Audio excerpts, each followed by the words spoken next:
Estimada audiencia, muchas gracias por su tiempo.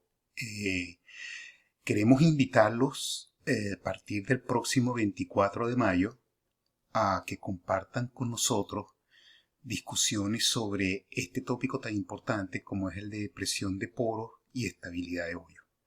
Es un curso de 4 semanas donde mi colega Carmen Ferrebuj y este servidor estaremos con ustedes para desarrollar no solamente la parte teórica, sino parte práctica sobre un tema tan fundamental como el de presión de poros y estabilidad de hoyo. En el día de hoy quisiéramos compartir algunos mensajes como una introducción preliminar al tema. Probablemente muchos de ustedes en el pasado ya habrán tomado un curso de presión de poros o algo que esté relacionado con la parte de presión de poros, estabilidad de hoyo o experiencias de perforación en nuestra industria. Y habrán visto figuras similares a las que yo les estoy mostrando aquí en esta lámina. El mensaje que nosotros quisiéramos compartir es que cuando uno ve figuras como la que yo les estoy mostrando dentro del ámbito de un curso de presión de poros, muy probablemente pudiera quedar el mensaje de que el factor determinante en la generación de este tipo de eventos tan catastróficos es relacionado a un problema de una sobrepresión no controlada. Y es precisamente aquí donde queremos llamar la atención desde el primer día. Queremos compartir con ustedes el mensaje de que no necesariamente es por un problema de sobrepresión, ¿ok? Sino también puede ser por la combinación de muchos otros factores que no solamente está en la parte de geociencia, en la estimación de los parámetros para ese pozo que se está perforando, sino que muy probablemente también están en problemas que ocurrieron durante la operación de perforación. En muchos casos, a veces es muy difícil determinar cuál fue realmente la causa. Y el proceso post-mortem de auditoría es un proceso sumamente largo, bastante traumático, que involucra incluso muchas sanciones e impugnaciones. Lo que sí queremos transmitir y compartir con ustedes es que la planificación adecuada del pozo que se va a perforar es un factor determinante que ayuda en disminuir la ocurrencia de eventos como este. Por ejemplo, en la figura les estoy mostrando lo que sucedió en el Golfo de México en el 2010, lo cual cobró aproximadamente 11 vidas. No es mi intención discutir cuáles fueron las causas, eso lo podemos hablar, incluso para aquellos que estén interesados pueden ir al curso del Dr. Sobak de Geomecánica para Yacimientos, donde él discute con un poquito más detalle cuál pudo haber sido la causa. Pero el punto es que la planificación en la vida de desarrollar un pozo o definir un pozo es lo que es verdaderamente fundamental, y ese es el mensaje que nosotros queremos transmitir, ¿ok? Es tener en cuenta que una planificación adecuada del pozo en todos los diferentes ámbitos, no solamente en la parte de geociencia que involucra la parte técnica de definir modelos para lo que vemos dentro del subsuelo, sino también durante toda la cadena de diferentes especialidades hasta la perforación de la misma durante la operación en sí, tener la planificación adecuada que nos permita mitigar o bajar el riesgo de eventos como el que les mostré anteriormente, que son eventos es lo peor que puede suceder, son eventos muy catastróficos, el cual tienen un gran impacto ambiental, pero por encima de eso cobra muchas vidas humanas.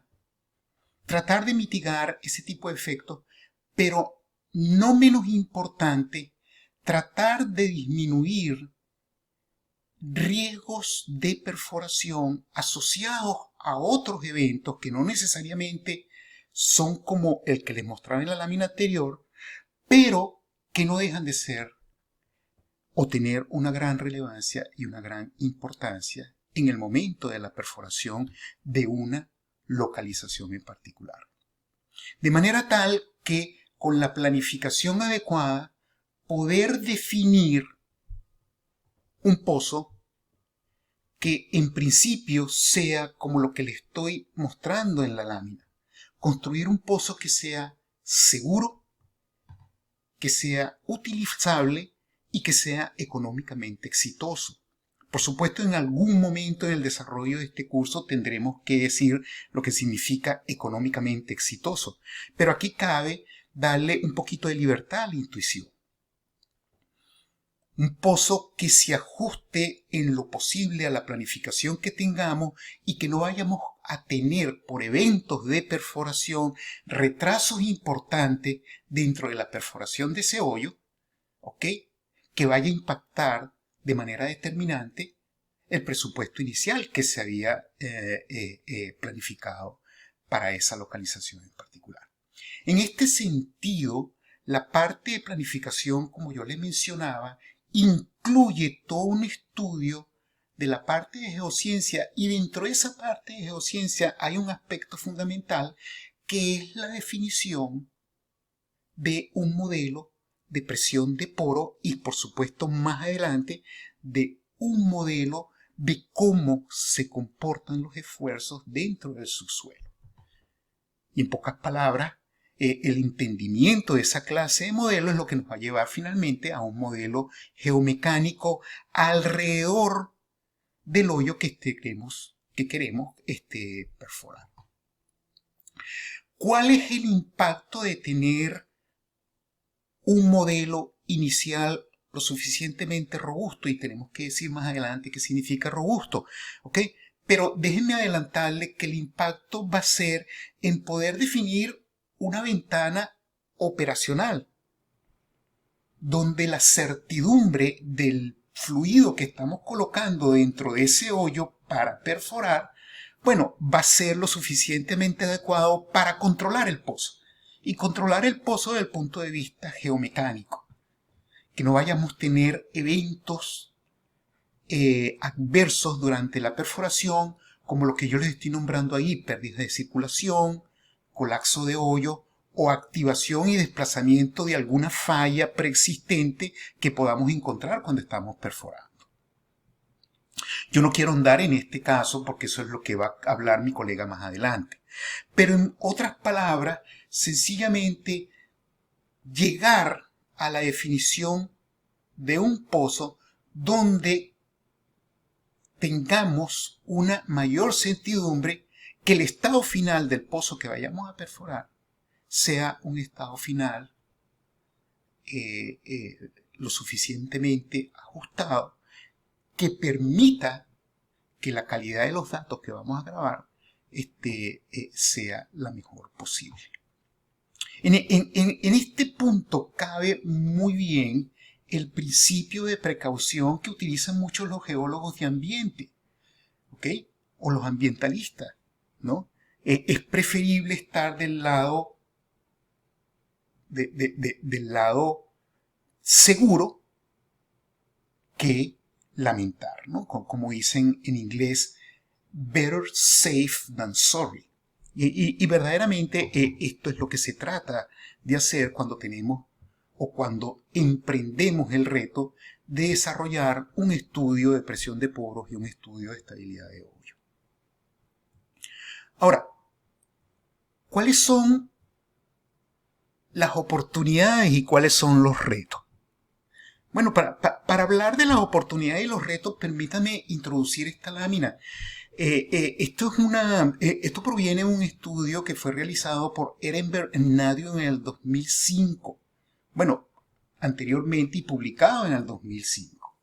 Estos señores reunieron información, ¿ok?, pertinente a pozos ya existentes, ¿verdad?, de diferentes tipos de yacimientos. Básicamente dos tipos de yacimientos. Un yacimiento como los que está mostrando la parte de arriba de la figura, yacimientos donde la litología predominante eran silicoclásticos, en este caso arenas, ¿ok?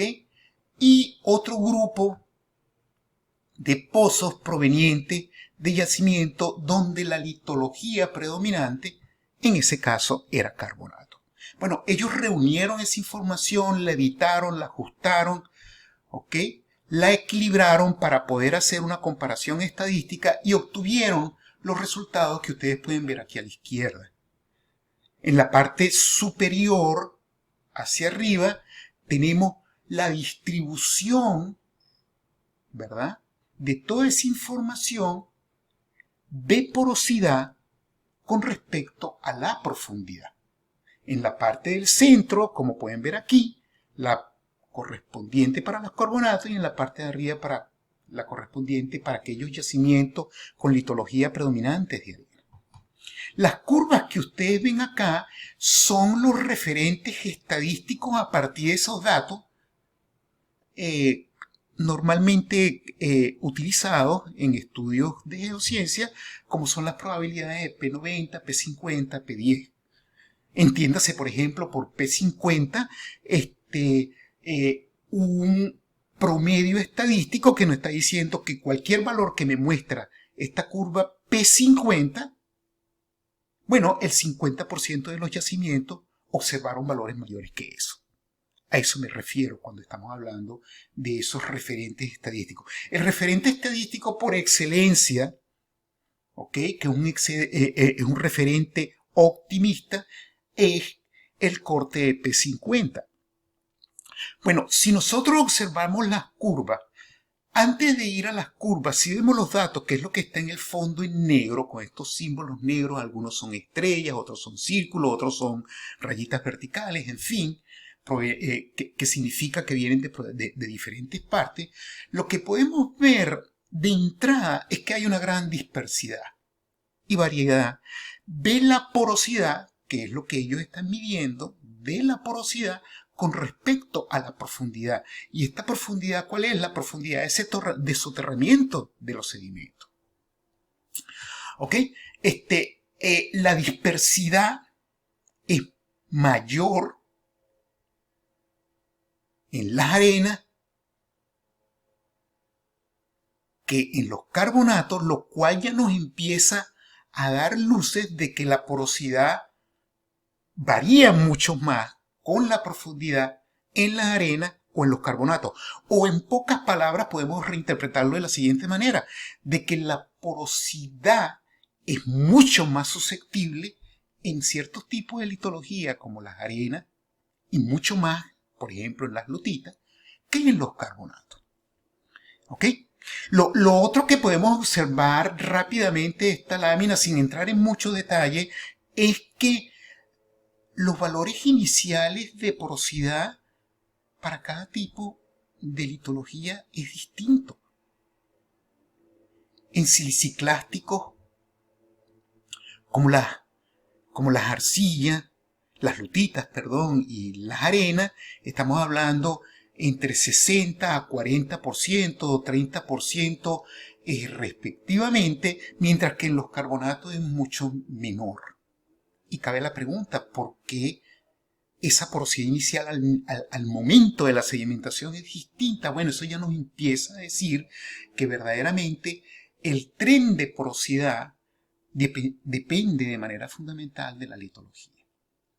Y son diferentes porque, por ejemplo, si nos vamos al caso de las arenas, nosotros sabemos que al momento de la sedimentación, el sorting de los granos, la manera como los granos se reagrupan cuando hay esa primera sedimentación y con la ocurrencia de diferentes ambientes de depositación, es afectado. Y esa distribución de los granos, normalmente conocida como el sorting, cuando es afectada, pues impacta de manera importante en la porosidad. Entonces, por supuesto, hay cambios. Eso lo discutía yo, por ejemplo, en uno de mis cursos anteriores de interpretación cuantitativa. Incluso en las mismas arenas y en las mismas lutitas discutíamos en aquel entonces que el contenido de arcilla era otro factor determinante para la porosidad. En el caso de los carbonatos, si vemos la curva, por ejemplo, la curva P50, nos damos cuenta que en los primeros 2 kilómetros de profundidad de soterramiento, gran parte de la porosidad de los carbonatos se pierde. ¿Por qué ocurre eso? ¿Cuál es el factor determinante? Bueno, lo que ellos muestran y las personas en este curso que estén relacionados más con esa parte de petrofísica y física de roca, no les costará mucho entender de que la composición de minerales de los carbonatos es un factor determinante en la porosidad de los mismos.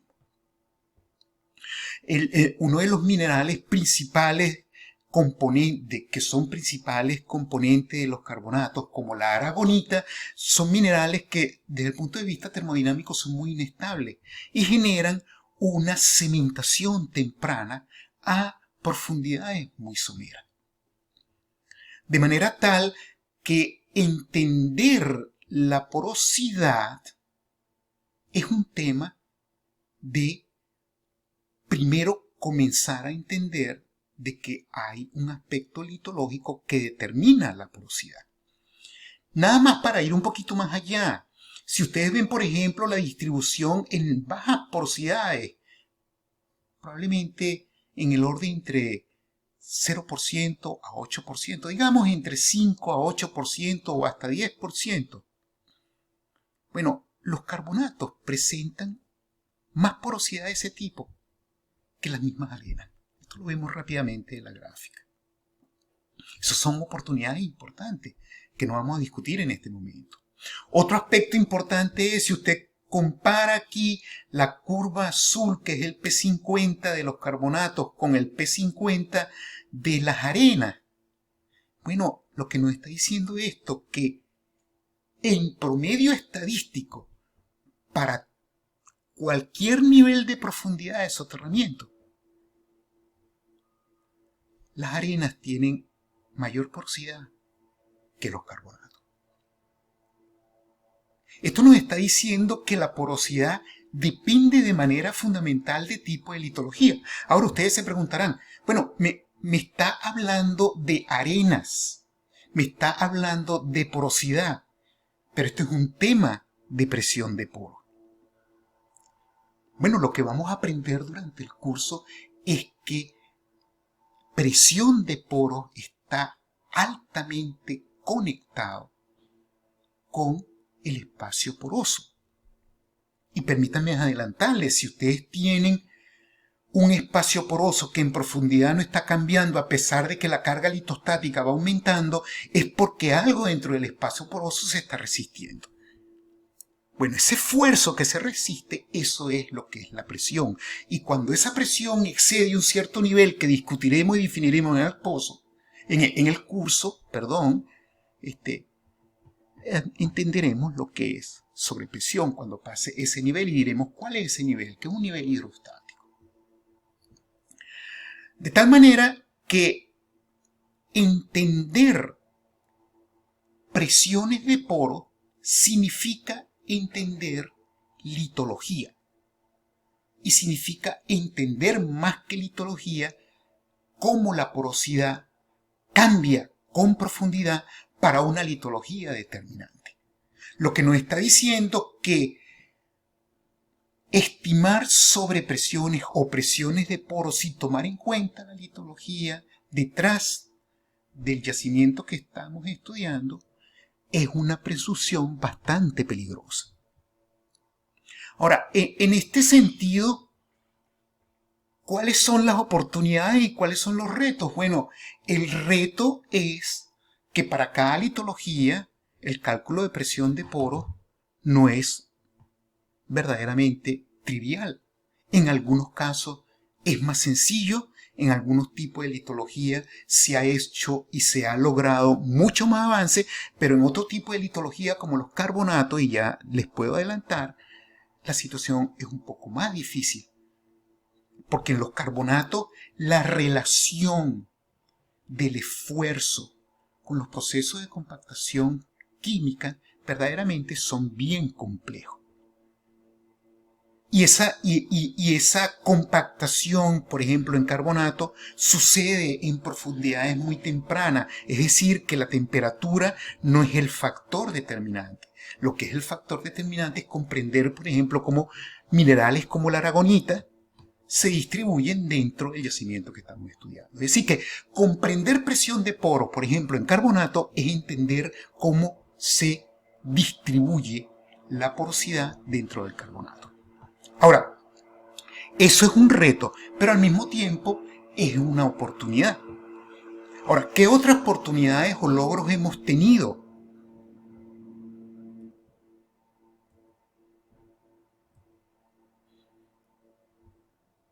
Bueno, eso se los voy a mencionar de manera muy preliminar en la siguiente lámina, pero antes de entrar a ese punto quisiera decirle que uno de los grandes retos que hoy en día tenemos es precisamente no tomar en cuenta la diferencia que hay desde el punto de vista litológico en las presiones de poro.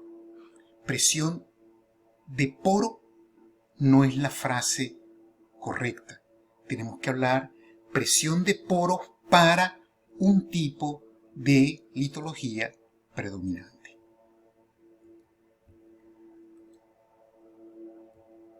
Volviendo al caso de dónde estamos hoy, qué oportunidades hemos logrado, qué hemos desarrollado. Bueno, hoy en día se entiende muy bien cómo estimar presión de poro en lutitas, cómo estimar presión de poro en arena. Sin embargo, los puntos de calibración para cada caso siempre son un reto. Las medidas de presiones in situ provienen normalmente de formaciones permeables. Son tomadas en arenas, son tomadas en rocas que presentan permeabilidad. Entonces, ¿cómo utilizar esa información para calibrar los modelos de sobrepresión? Bueno, en principio, como les estoy mostrando en esta figura, la información debe calibrar la sobrepresión o la presión de poro en la arena, porque es allí donde la medida se toma. ¿Okay? En este caso, la curva roja está mostrando la presión de poro para una arena impregnada con gas. Y los puntos que ustedes ven en negro son medidas de RFT o MDT tomado en esa área en particular. Bueno, en las arenas, hoy en día sabemos que después de la compactación mecánica, el proceso que ayuda a la sobrepresión en la arena es la flotabilidad de los fluidos dentro de esa arena. Y utilizamos lo que se llama el concepto de centroide. Yo no voy a detallar, porque eso es lo que vamos a discutir en parte del curso, pero cuando estamos utilizando el método del centroide, hay muchas preguntas que responder. Primera pregunta es, ¿cómo se calcula el centroide? ¿Qué tipo de información debo tener para calcular de manera robusta un centroide? ¿Qué herramientas hay hoy para poder terminar el centroide? ¿Cuáles son los aspectos geométricos de los sedimentos que influyen en la definición del centroide? Esa es otra respuesta que debemos tener. ¿Cómo podemos utilizar la sísmica y los atributos sísmicos para estimar buzamientos importantes de la arena si, por ejemplo, no tengo un registro de Digmeter? ¿Okay? Más allá de eso, ¿cómo calibrar estos perfiles de presión en las arenas? que normalmente ustedes los pueden ver en muchos trabajos. Normalmente las medidas se toman en el tope de la arena y ahí la calibración es perfecta. Pero ¿qué pasa si vamos a construir un pozo de avanzada que está viendo la misma arena, pero en un compartimiento diferente a través de una falla sellante y donde en ese compartimiento la arena penetró una profundidad mayor? Esa medida que yo tomé en este pozo, ¿podré utilizarla para calibrar mi sobrepresión en aquel? ¿O de qué manera cambia la información del centroide?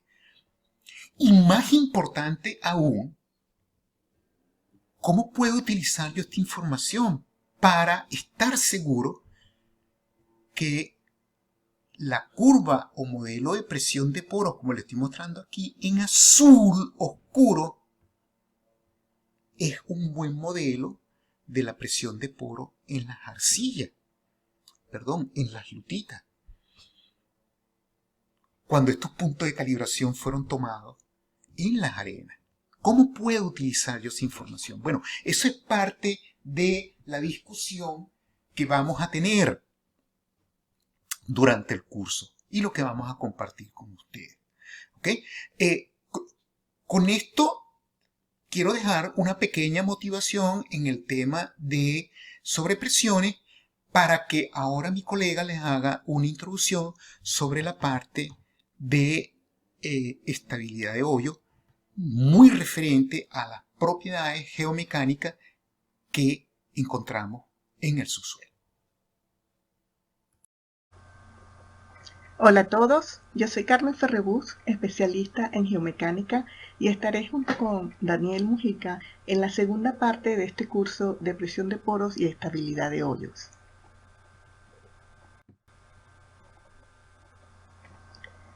Del 44% de los tiempos no productivos durante la perforación de un pozo, el 17% se debe a inestabilidad mecánica de la formación.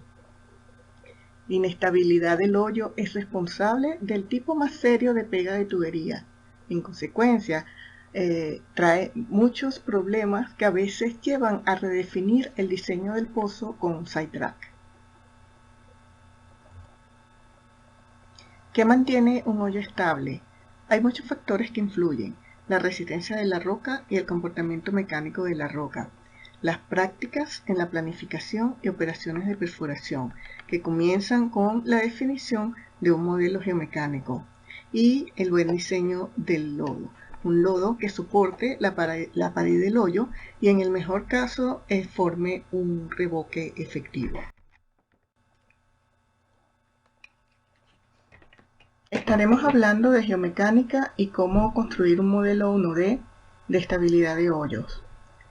La geomecánica se basa en conceptos y teorías de mecánica de roca y mecánica de suelo, que relacionan el comportamiento de la formación bajo los cambios de esfuerzos que ocurren cuando se perfora el pozo.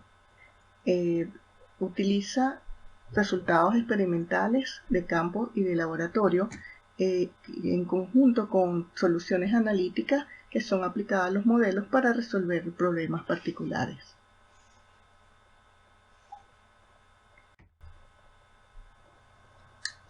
Evitar sorpresas durante la perforación y llevar una operación segura para todos y sin problemas es sin lugar a duda un gran reto.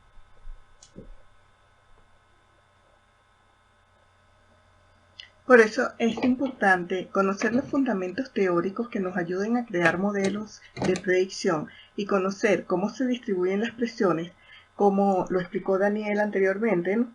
Y el comportamiento mecánico de la roca y su reacción a las operaciones de perforación. Una ventana operacional segura es el escenario para planificar y diseñar un pozo. El protagonista entre el esfuerzo y la resistencia, ese equilibrio, es el peso del lodo. A medida que conozcamos más acerca de cómo reaccionan ellos para mantener ese equilibrio, nuestros modelos serán más confiables y podremos diseñar pozos más seguros y eficientes.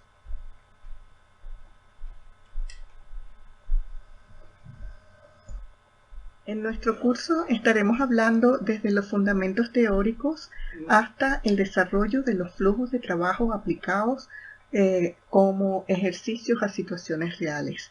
Estas prácticas perfectamente pueden reproducir casos que seguramente te encontrarás en tus futuros proyectos.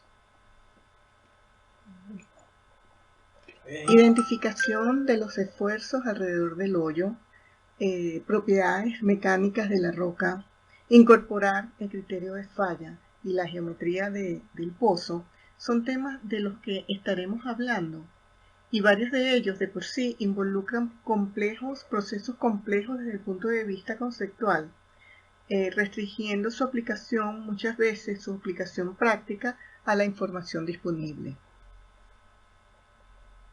Modelos, datos, restricciones, calibraciones. Mejores prácticas para proponer soluciones a proyectos biomecánicos 1D con el objetivo de proponer mejores diseños y disminuir los tiempos no productivos. ¿Qué aprenderemos? Esfuerzos alrededor del hoyo, cómo calcularlos, a identificar derrumbes, breakouts, a partir de la información de pozos, identificar fracturas inducidas durante la perforación y usarlas como calibración al modelo geomecánico. Aprenderemos a calcular la presión de colapso, que es el gradiente de falla al corte, y calibrar con la experiencia de perforación. Identificar zonas de inestabilidad mecánica. Aprenderemos también cómo influye la dirección del esfuerzo horizontal máximo sobre la decisión de planificar la trayectoria de pozos, de manera de hacerlos más estables, y cómo interpretar estos gráficos estereográficos de presión de colapso. Gracias por su atención y los esperamos en nuestro curso.